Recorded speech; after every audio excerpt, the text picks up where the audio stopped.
네, 반갑습니다. 약사 이진수입니다. 오늘 할 이야기 주제는 바로 이 몸살 감기에 대한 이야기를 해보려고 합니다. 오늘따라 몸이 으슬으슬 춥고 몸살이 오는 경우가 있지 않으신가요? 이 몸살 감기만의 특징들이 있어요. 이 사실 이제 몸살만 오는 게 아니라 아까 이야기했던 것처럼 이런 근육통, 두통, 기침, 콧물 이렇게까지 오는 경우도 있고요. 생각보다 몸살 감기가 오래가는 분들이 있습니다. 진짜 심하면은 한 일주일 넘게 한 10일 정도 가는 경우도 있고, 선생님 저 진짜 힘들어서 병원 가서 링거까지 맞았는데 왜 그대로일까요? 이렇게 이야기해 주시는 분들도 계시거든요. 그리고 또 먹지도 못하고 쉬지도 못하고 이 몸살 감기로 인해서 일도 못하게 되는 그런 상황도 펼쳐질 수가 있게 됩니다. 사실 이게 단순히 열을 내는 게 아니거든요. 사실 우리 몸이 일부러 열을 올리는 과정 중에 하나입니다. 아니 약사님, 뭐 몸살 감기 걸렸는데 왜 우리 몸에서 바이러스가 이렇게 아프게 만드는 게 아니라 우리 몸에서 열을 스스로 만들어내는 거예요? 왜 이렇게 바보 같은 시스템으로 작용하고 있지? 왜 굳이 열을 낼 필요가 있나? 이렇게 생각하시는 분들도 계시거든요. 분명 몸의 온도는 38도, 39도라고 생각이 됐는데 왜 나는 춥다고 느낄까요? 이 몸살 감기 걸렸는데. 그 이유는 바로 이 바이러스가 침범을 하게 되면 우리 면역세포들에서 프로스타글란딘이라고 하는 이런 면역 물질을 분비를 하게 됩니다. 근데 이게 머리, 뇌에 시상하부로 가게 되거든요.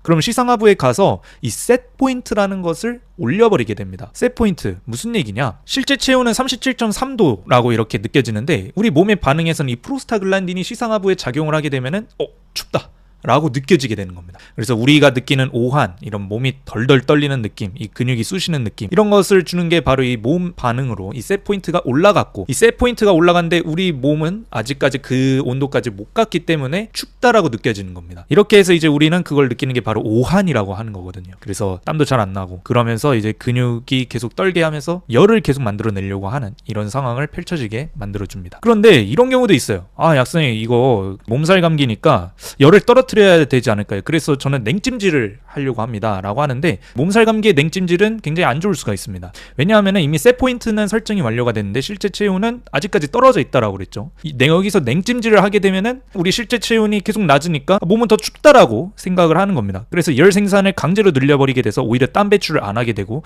근육통은 계속해서 일어나게 되는 상황인 거죠. 그러니까 오한과 피로가 계속해서 심해지게 되는 겁니다. 그래서 이런 경우에 우리는 알게 되는 거죠. 셋포인트가 문제구나. 그럼 셋포인트를 다시 낮추면은 정상 체온으로 돌아오지 않을까라고 생각하는 겁니다. 그 방법이 바로 해열제가 될 수가 있겠죠. 이 해열제의 특성이 아까 면역세포들에서 프로스타글란딘을 방출한다고 하잖아요. 이 면역세포로부터 프로스타글란딘이 나오지 않게 또 막아주는 게 이 해열제가 될 수가 있습니다. 그래서 뒤에도 나오겠지만 뭐 타이레놀의 아세트아미노펜이나 아니면 소염진통제 이런 거를 가지고 먹었을 때 프로스타글란딘 생성이 억제를 할 수가 있게 되는 거죠. 그렇게 하면서 이제 다시 한번 땀이 제대로 분비가 되면서 몸살 감기를 풀어줄 수 있도록 만들어주게 됩니다. 결론은 셋포인트를 낮추는 게 핵심이다. 그래서 이런 경우에는 해열제가 굉장히 빨리 해결을 해줄 수 있다라는 건데, 또 한 가지 착각하는 게 있어요. 여름에 진짜 열이 나가지고 이제 고열병으로 앓고 있는 분들하고 이런 몸살 감기하고 헷갈리는 경우가 있거든요. 그게 다 이제 차이가 있는데, 이 몸살 감기는 아까 말씀드렸던 것처럼 이런 셋포인트가 상승을 해서 우리 몸이 춥다라고 느껴지게 만드는 거고, 고체현증은 셋포인트는 똑같아요. 근데 주위 환경이 너무 뜨거운 겁니다. 뜨거운 이제 햇살을 계속 맞고 있는 거고, 그러면서 몸이 그에 따라서 너무 뜨거워졌기 때문에 셋포인트보다 오히려 더 뜨거워지는 거죠. 그렇기 때문에 셋포인트는 유지되고 있지만 열은 계속해서 나고 있고 심한 탈수가 일어나기 때문에 뭐 시원한 이런 음료를 마시거나 아니면 물찜질을 하는 게 좋고, 그 다음에 해열제는 그닥 효과적이지 않을 수가 있습니다. 왜냐하면 셋포인트는 정상이기 때문에. 그렇기 때문에 이런 경우에는 이제 식염포도당을 드시면서 이런 냉찜질을 하는 것을 권장해 드리고요. 그래서 냉찜질을 사용하는 게 몸살 감기에 사용하는 게 아니라 고체현증에 사용한다, 이 점만 알고 계시면 될 것 같습니다. 그리고 왜 나는 다른 사람들보다 몸살만 걸리면 심하게 아플까, 이렇게 얘기하는 분들도 많잖아요. 그 이유는 바로 이제 5가지가 될 수가 있는데, 첫 번째는 이런 만성 스트레스나 우울증을 앓고 있는 분들 같은 경우에는 이런 신경계나 면역계가 굉장히 과민 상태로 밖에 있을 경우가 많습니다. 이렇게 정말 스트레스가 많은 분들은 몸살 감기 걸렸을 때 진짜 더럽게 아플 수밖에 없다라고 해서 통증 감각이 크게 커질 수밖에 없었고요.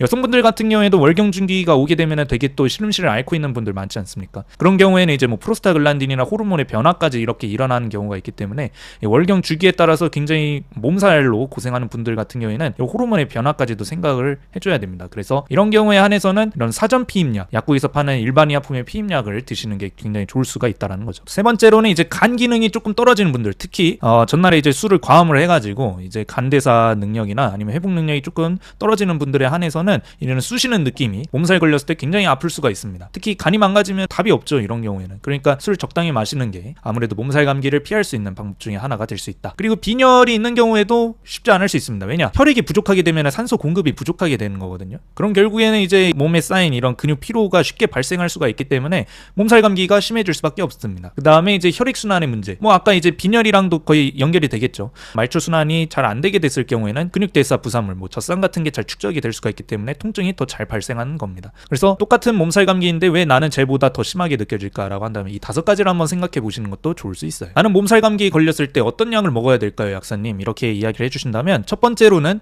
역시 국민 알약이죠. 아세트아미노펜, 타이레놀, 이런 연지 캡슐로 된 아세트아미노펜도 있고요. 그 다음에 이제 시럽으로 된 것들, 우리 아이들 이제 챔프 시럽이나 콜데원, 아니면 어린이 타이레놀 이런 것들도 시럽제가 있잖아요. 그런 걸 드셔주시기도 하거나 요새는 이제 가루약으로 나온 것들도 있습니다. 그래서 저는 이제 여행 갈 때 이런 가루약으로 해당되는 타이레놀을 꼭 가지고 타거든요. 비행기 안에서 아프면은 답이 없잖아요. 근데 승무원 불러서 약 주세요 하기도 조금 부담스럽다라고 한다면은 저는 이런 타이레놀 산을 들고 다니면서 무리 없는 환경에서도 가루약을 먹음으로써 몸살을 좀 빨리 해결을 할 수 있습니다. 그래서 몸살 잘 걸리시는 분들 같은 경우에는 이런 가루약 들고 다니면서 물 없이도 편하게 먹을 수 있는 포도 맛이라서 되게 맛있었거든요. 그래서 이런 거 한번 드셔보시는 것도 좋을 수 있습니다. 그리고 몸살 감기 약이라고 따로 나온 것들도 있어요. 이런 아세트아미노펜으로 이루어진 이런 엑스콜디, 욱신, 아니면 하이펜이 좀 유명하죠. 이런 몸살 감기 약을 드셔보시는 것이 훨씬 더 좋을 수가 있습니다. 이 몸살 감기 약은 어떻게 이루어져 있냐? 이런 해열제인 아세트아미노펜과 커피의 카페인, 그리고 프루설티아민, 이렇게 3가지 조합으로 되어 있는데, 이런 아세트아미노펜 같은 경우에는 당연히 이제 면역 억제를 함으로써 프로스타글란딘이 적게 나오게 함으로써 이 열을 해결해주고 통증도 해결해줍니다. 그리고 카페인까지 오게 된다면은 얘가 이제 아세트아미노펜의 효과를 조금 더 각성시켜줌으로써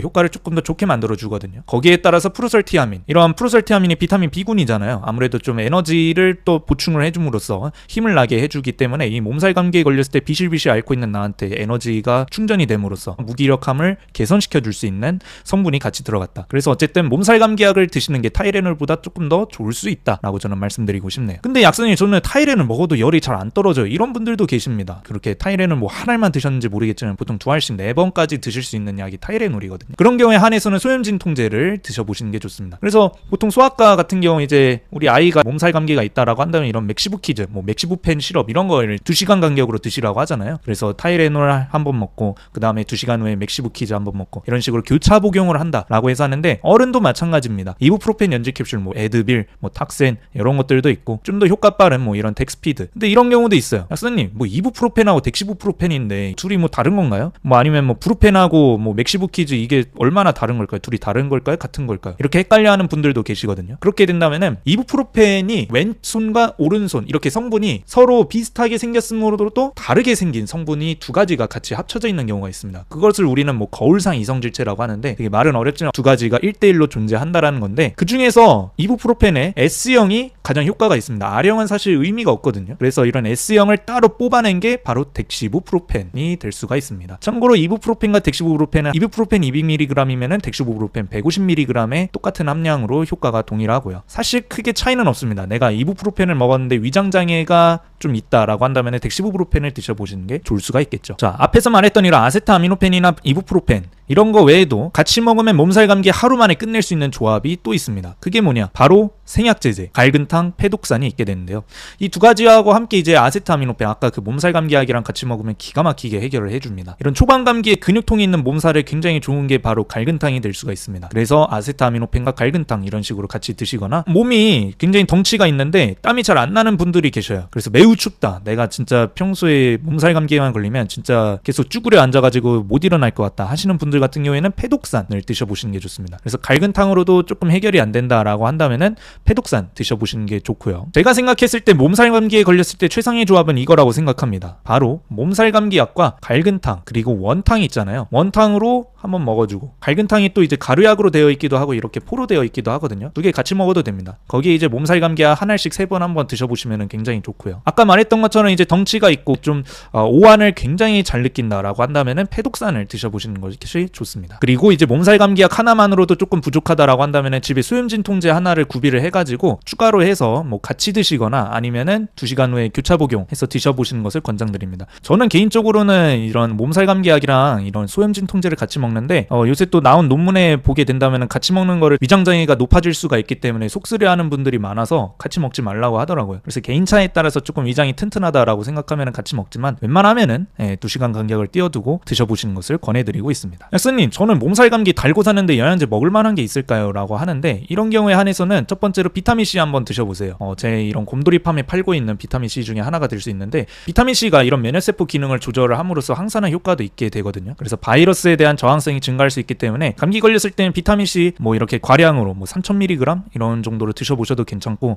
어쨌든 꾸준히 드시는 게 중요합니다. 거기에 이제 아연 같은 경우에는 이런 면역세포 활성화의 필수 요소 중에 하나거든요. 그래서 바이러스 복제를 억제를 하고 감기 걸리고 하루 이내로 복용을 해주는 것이 중요할 수가 있습니다. 그 다음에 비타민 D, 면역세포 표면에 항바이러스 단백질 생성을 유도를 하기 때문에 비타민 D 같은 경우에도 면역 비타민이라고 하죠. 비타민 C랑 함께 같이 드셔주시면 굉장히 좋고요. 마지막으로 마그네슘, 이런 근육통이 있는 분들 같은 경우에는 마그네슘을 같이 드셔주시는 것도 굉장히 좋을 수가 있습니다. 어쨌든 몸살 감기 참지 말고 약국에 와서 미리 해결해 보는 것은 어떨까요? 이런 식으로 해서 상비약 같은 거 한번 두셨을 때 내가 몸살 감기에 잘 걸린다라고 한다면 약국에 와서 미리 구비를 해두시는 것을 권장드리면서 이번 영상을 마무리하도록 하겠습니다. 구독과 좋아요, 알림 설정까지 같이 해주신다면 제가 영상을 만드는 데 있어서 정말로 크나큰 힘이 됩니다. 지금까지 약사의 진수였고요. 다음 영상으로 찾아뵙도록 할게요. 안녕.